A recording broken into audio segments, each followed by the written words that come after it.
Remind কৰিব বিচাৰিছোঁ আমি সৰুৰে পৰা ডাইৰেক্টলি অৰ ইনডাইৰেক্টলি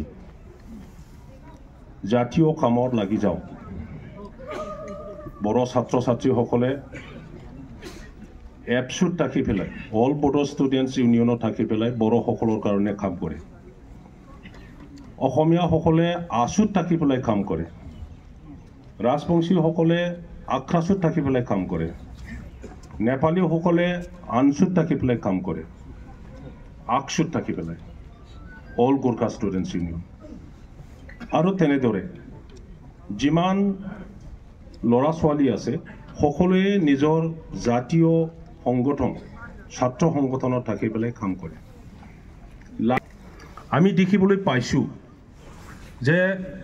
BTC গঠন হোৱাৰ আগত সিচুৱেশ্যন BTC গঠন হোৱাৰ পিছত এই সমাজখন BTCৰ সমাজখন আমি কেনেকৈ আগুৱাই লৈ যাব পাৰে য'ত ধৰ্মৰ পাৰ্থক্য নাথাকে জাতি লৈ পেলাই কাম নকৰে ৰাজবংশী মানুহো আদিবাসীৰ কাৰণে চিন্তা কৰিব পাৰে মুছলিম মানুহো নেপালীৰ কাৰণে চিন্তা কৰিব পাৰে ৰাজবংশীয়ে বড়োৰ কাৰণে চিন্তা কৰিব পাৰে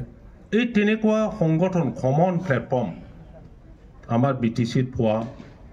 যোৱা নাছিল ছাত্ৰ সংগঠনবোৰে বড়ো ছাত্ৰ সংগঠনে অকল বড়োসকলৰ কাৰণে চিন্তা কৰাটো আমি দেখিবলৈ পাইছোঁ ৰাজবংশী ছাত্ৰ জাতিবিলাকৰ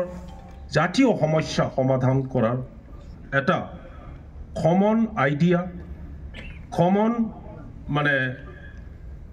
দৃষ্টিভংগী লৈ পেলাই আপোনালোকে কাম কৰিব পাৰিব মেইন উদ্দেশ্য সেইটোৱেই বেলেগ নহয়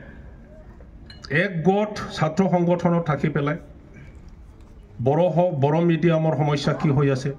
অসমীয়া মিডিয়ামৰ কি সমস্যা হৈ আছে বঙালী মিডিয়ামৰ কি সমস্যা হৈ আছে হিন্দী মিডিয়ামৰ কি সমস্যা হৈ আছে সেইবোৰ কথা আপোনালোকে চিন্তা কৰিব পাৰিব আৰু কাম কৰিব পাৰিব এতিয়া সঁচাকৈ আপোনালোকে বহুত সিদ্ধান্তত আহিব পাৰিছে বুলি আমি গম পাওঁ আৰু অদূৰ ভৱিষ্যতত ভাল ভাল আইডিয়া বা নতুন নতুন মানে চিন্তা কৰি পেলাই চৰকাৰক বা বিভিন্ন দল সংগঠনক গাৰ্জিয়ান সংগঠন বৰক আপোনালোকে বুজাব পাৰিব লাগিব আৰু কামত আনিব লাগিব বড়ো সাহিত্য সভা হওক অসম সাহিত্য সভা হওক ৰাজবংশী সাহিত্য সভা গোৰ্খা সাহিত্য সভা সব জাতি গোষ্ঠীৰ যি সাহিত্য সভা আছে এই সাহিত্য সভাসকলৰ লগত আলোচনা কৰি পেলাই আমাৰ অঞ্চলৰ শিক্ষাৰ নীতি কেনেকৈ হোৱাটো ভাল আমাৰ অঞ্চলত কি শিক্ষা অনুষ্ঠান আমাক লাগিব আৰু ইয়াৰ লগতে সমাজ গঠনৰ কথা ৰাজনীতিৰ কথা আপোনালোকে এই প্লেটফৰ্মত থাকি পেলাই গোটেই BTC অঞ্চলত এটা ৰেভলিউশ্যন সংগ্ৰাম আনিব পাৰিব মেইন উদ্দেশ্য এইটোৱেই মই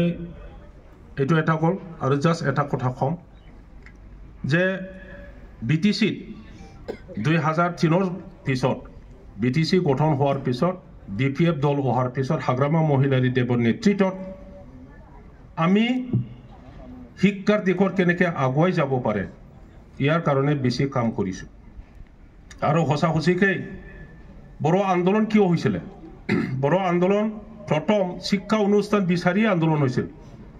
সেপাৰেট ষ্টেট বিচৰা নাছিল সেই কথাটো আপোনালোকে ৰিচাৰ্চ কৰিলে দেখিব all Bodo students union Bodo Sahitya Sabha আৰু অন্যান্য দল বড়োসকলৰ সিহঁতে কি বিচাৰিছিল আমাৰ গাঁৱত LP স্কুল লাগে আমাৰ অঞ্চলতো ME স্কুল লাগে আমাৰ এই অঞ্চলতো এগ্ৰিকালচাৰ কলেজ লাগে মেডিকেল কলেজ লাগে ইউনিভাৰ্চিটি লাগে বুলিহে আন্দোলন কৰিছিল কিন্তু যেতিয়া LP স্কুলো নবনায় ME স্কুলো নবনায় ডাঙৰ ডাঙৰ অনুষ্ঠানৰ কথা বাদ দিওঁ ইউনিভাৰ্চিটিৰ কথা বাদ দিওঁ ইঞ্জিনিয়াৰিং কলেজৰ কথা বাদ দিওঁ যেতিয়া অনুষ্ঠানী নবনালে এই অঞ্চলৰ মানুহসকলে শিক্ষাৰ দিশত ইমান পিছ পৰি থাকিলে ইয়াৰ কাৰণে বড়োসকলে ভাবিলে যে আমি সুকীয়া এটা ৰাজনৈতিক পলিটিকেল হেৰি কিবা এৰেঞ্জমেণ্ট যদি নাপাওঁ তেতিয়ালৈকে আমি সেইবোৰ অনুষ্ঠান বনাই ল'ব নোৱাৰিম, আমি ভাবলৈ সক্ষম নহ'ম। ইয়াৰ কাৰণে বড়োসকলে ছেপাৰেট ষ্টেটত আন্দোলন কৰিছে আৰু লাহে লাহেকৈ আহি কম্প্ৰমাইজ কৰাৰ পিছত এই BTCখন গঠন হ'ল। BTC হোৱাৰ পিছত প্ৰথম আমি কেনেকৈ শিক্ষা অনুষ্ঠান গঢ়িব পাৰে ইয়াৰ কাৰণেহে কাম কৰিছোঁ। সঁচাকৈ এতিয়া ইউনিভাৰ্চিটি হ'ল, 2টা ইউনিভাৰ্চিটি হ'ল, বড়োলেণ্ড ইউনিভাৰ্চিটি আৰু CIT ডিমটুবি ইউনিভাৰ্চিটি।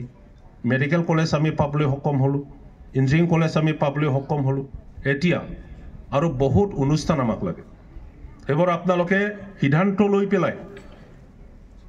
আন্দোলন কৰিব লাগিব, সংগ্ৰাম কৰিব লাগিব। সংগ্ৰাম বিনা, আন্দোলন বিনা আমি কাৰোবাৰ মৰমত একো পোৱা নাই। ছাত্ৰসকলে গোটেই বড়োলেণ্ডত BSU বড়োলেণ্ড ষ্টুডেণ্টছ ইউনিয়নে যদি আন্দোলন কৰে যে আমাৰ এই জাগাত ইকনমিটো এগ্ৰিকালচাৰ বেষ্ট, কিন্তু এগ্ৰিকালচাৰৰ যি নলেজ লাগে আমাৰ মানুহসকলে নাপায় কলেজ নথকাৰ কাৰণে, ইউনিভাৰ্চিটি নথকাৰ কাৰণে। ইমিডিয়েটলি মই ভাবোঁ BSUৱে সেইটো এটা ইছ্যু বনাব লাগে, এগ্ৰিকালচাৰ কলেজ আপোনালোকে দাবী জনাব লাগে চৰকাৰক। দ্বিতীয়তে বেলেগ জাগাত যদি IIM হ'ব পাৰে, নৰ্থ ইষ্টত কিয় হ'ব নোৱাৰে? নৰ্থ ইষ্টত এটা IIM আমাক লাগে আৰু সেই স্থানখন আমাৰ বড়োলেণ্ডতে হ'ব লাগে।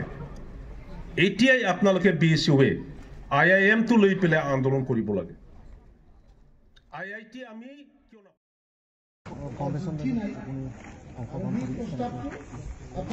বড়োলেণ্ড ষ্টুডেণ্টছ ইউনিয়ন BTC গঠন হোৱাৰ পিছত আমি এনকাৰেজ কৰিছোঁ বড়োলেণ্ড অঞ্চলত যিমান জাতি গোষ্ঠী আছে, জাতি গোষ্ঠীবোৰৰ ল'ৰা ছোৱালী ষ্টুডেণ্টসকলে ইয়াত গঢ়িব লাগে আৰু কমন এটা প্লেটফৰ্ম বনাব লাগে, ষ্টুডেণ্টছ ইউনিয়ন বনাব লাগে। কাৰণ আমি দেখিবলৈ পাইছোঁ যে বড়ো ষ্টুডেণ্টছ ইউনিয়ন তেখেতসকলে অকল বড়োসকলৰ কাৰণে চিন্তা কৰে, বড়োসকলৰ কাৰণে কথা কয়। ৰাজবংশীসকলৰ আক্ৰাছো খালি ৰাজবংশীসকলৰ সমস্যাটো লৈ পেলাই ব্যস্ত, তেখেতসকলে ৰাজবংশী সম্প্ৰদায়ৰ কাৰণে কথা কয়। কিন্তু মাইনৰিটিসকলৰ ছাত্ৰ সংগঠনটো তেনেকুৱা,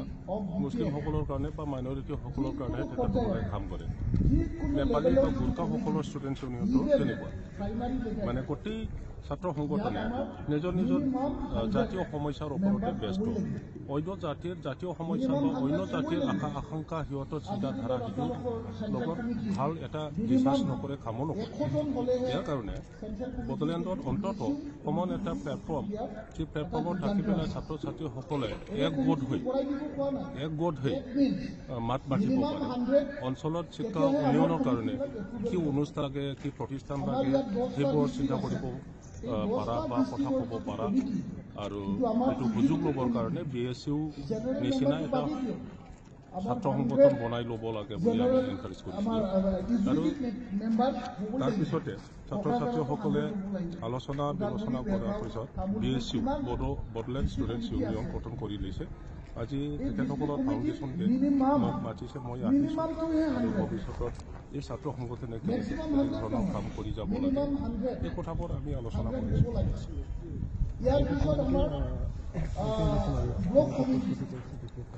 এতিয়া দলেতো পুৰা দম দি কাম কৰি আছে, গাঁৱে গাঁৱে আমি গৈ আছোঁ, ৰাইজৰ লগত লগ ধৰি আছোঁ, কথা পাতি আছোঁ, মিটিং চিটিং কৰি আছোঁ আৰু দেখা গৈছে এইবাৰ মানে 70% বেছি BTC বাকী ভোট দিব।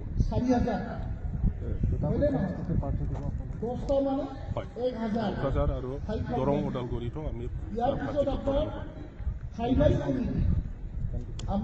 এনাউন্সমেণ্টটো এতিয়ালৈকে বেলেগ দলবোৰেও এইটো প্ৰত্যেক ৰাজনীতিৰ দলে অপেক্ষা কৰে যে অন্য দলৰ ৰণনীতি কেনেকুৱা, কেণ্ডিডেট কোন হয় সেইবোৰ চাই, গতিকে আমিও সেইটোকে দেখি আছোঁ। ময়ো বুলি আমাৰ BPFৰ জ্যেষ্ঠ নেতাসকলে ইতিমধ্যে প্ৰপ'জালটো দিছে। এনাউন্সমেণ্টৰ প্ৰয়োজন আছে, অফিচিয়েল এনাউন্সমেণ্ট হোৱাৰ পিছতে কিন্তু আমি ইতিমধ্যে কাম কৰি আছে আৰু ইয়াৰ কাৰণে